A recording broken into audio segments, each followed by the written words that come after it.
आणि आता 10च्या 25 मोठ्या बातम्या बघूयात। विधानसभा निवडणुकीच्या पार्श्वभूमीवर भाजप आता हायकमांडकडून हालचाली। निवडणुका जाहीर होण्यापूर्वी राज्याची पहिली यादी येणार। 30 ते 35 उमेदवारांची पहिली यादी असेल, सूत्रांची माहिती। रत्नागिरी आणि सिंधुदुर्ग जिल्ह्यातील 8 विधानसभा लढवण्याच्या दृष्टीने भाजपची मोर्चेबांधणी सुरू आहे। बांधकाम मंत्री रवींद्र चव्हाण यांच्या अध्यक्षतेखाली बैठक झाली ठाण्यात। ठाकरेंच्या बालेकिल्ल्यांना सुरुंग लावण्याची भाजपची तयारी। मुंबई आणि कोकणात सर्वाधिक जागा जिंकून आणण्यासाठी भाजपचा प्लॅन। मनसेकडून विधानसभेसाठी 5वी उमेदवारी जाहीर। हिंगोली जिल्हाध्यक्ष बंडू कुटेंना उमेदवारी। राज ठाकरेंची घोषणा। राज ठाकरे यांनी मराठवाडा दौरा आटोपता घेतलाय। 12 तारखेऐवजी आता 10 तारखेला दौरा संपेल। छत्रपती संभाजीनगर शहरात 10 तारखेला दौऱ्याची सांगता।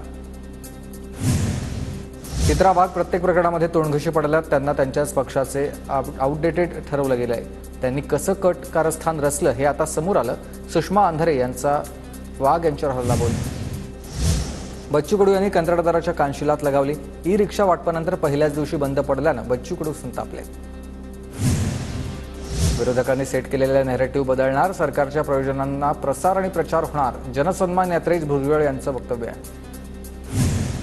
अजित पवार गटाचे आमदार अतुल बेनकेंची नाराजी दूर करण्याचा प्रयत्न। जुन्नर मतदारसंघातील घेरडा औद्योगिक सहकारी संस्थेला 2 कोटींचा निधी।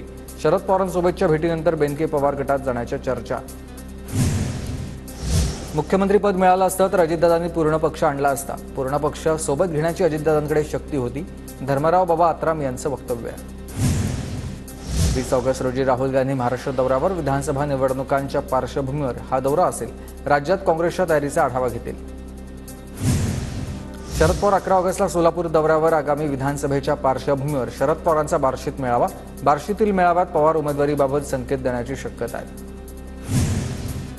लाडकी बहीण योजनेला पैसे पण जमिनीच्या मोबदल्यासाठी पैसे नाहीत। पुण्यातील विवादित जमिनीबाबतच्या सुनावणी दरम्यान महाराष्ट्र सरकारची सुप्रीम कोर्टाकडून कान उघडणी। अमोल मिटकरींच्या गाडीच्या तोडफोडीचे प्रकरण कर्णबाळा दुंबळेंना अटकपूर्व जामीन मंजूर झाला। अकोला कोर्टाकडून कर्णबाळा दुंबळेंना अटकपूर्व जामीन मंजूर। दौंड तालुक्यात महायुतीमधील मित्रपक्षांमध्ये बंडाची ठिणगी। विधानसभेला काम करणार नाही। बैठक घेऊन राहुल कुल यांची भूमिका। कुल यांनी बावनकुळेंना पत्र दिल्याची माहिती आहे। कुणाला अडवू नका, विनाकारण कुणाला किंमत देऊ नका। ज्या दिवशी मराठा ठरवेल त्या दिवशी सर्वांकडून उत्तर घेणार। राज ठाकरेंना होणाऱ्या विरोधावर जरांगेंचं वक्तव्य। अमरावतीत मनसे कार्यकर्ते आक्रमक। शेतकरी सहकारी जिनिंग प्रोसेसिंगच्या लिलावाप्रसंगी मनसे कार्यकर्ते आणि संचालकांमध्ये राडा। शेतकरी जिनिंगच्या 17 संचालकांपैकी एकच संचालक उपस्थित। नांदेडमध्ये काँग्रेसच्या बैठकीत वाद। काँग्रेसचे नेते BR कदम आणि बालाजी चव्हाण यांच्यामध्ये बाचाबाची। कुणालाही पक्षात घेऊन त्यांना तिकीट देऊ नये या मुद्द्यावरून वाद झालाय। पॅरिस ऑलिम्पिकमध्ये भारतीय हॉकी संघाला कांस्य पदक। भारताचा स्पेनवर 2-1 अशा फरकानं दमदार विजय। टोकियोनंतर पॅरिस ऑलिम्पिकमध्ये देखील भारताला कांस्य पदक।